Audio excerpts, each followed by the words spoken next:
ஆயுச நாட்கள் நீடித்திருக்கணும் விரும்புறீங்களா? ஆண்டவர் வாக்கு கொடுக்கிறார். நீங்க அந்த வாக்கு தத்தத்தை விசுவாசித்து ஜெபித்தா உங்கள் ஆயுச நாட்களை தேவன் விருத்தி ஆக்குவார்.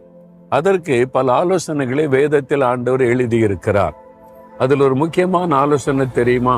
எபேசியர் 6:2 பைபிள்ல வாசித்தீங்கன்னா, உன்னுடைய ஆயுச நாட்கள் நீடித்திருக்கும்படி உன் தாயையும் தகப்பனையும் கனம் பண்ணுவாயாக என்று ஆண்டவர் சொல்லி இருக்கிறார். பெற்றோரை கனம் பண்ணி அவங்களை சந்தோஷமா வச்சிருந்தாலே உங்களுடைய ஆயுச நாட்கள் நீடித்திருக்கும்னு ஆண்டவர் ஆலோசனை கொடுக்கிறார்.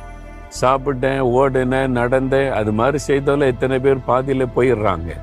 ஆனா வசனத்தின்படி வாழ்ந்தா உங்களுடைய ஆயுச நாட்கள் நீடித்திருக்கும். அப்போ பெற்றோரை கனம் பண்ணீங்களா? பெற்றோரை சந்தோஷமா வச்சிருக்கிறீங்களா? அவங்க இறந்துட்டாங்க, அவங்க உயிரோடு இருக்க வரைக்கும் கஷ்டப்படுத்திட்டேன்னு நினைக்கிறீங்களா? மனம் திரும்புங்க, உங்களை ஒப்பு கொடுங்க. ஆண்டவரே, நான் தப்பு பண்ணிட்டேன், என்னை மன்னிச்சு எனக்கு உதவி செய்யுங்கன்னா கர்த்தர் இறக்க செய்வார்.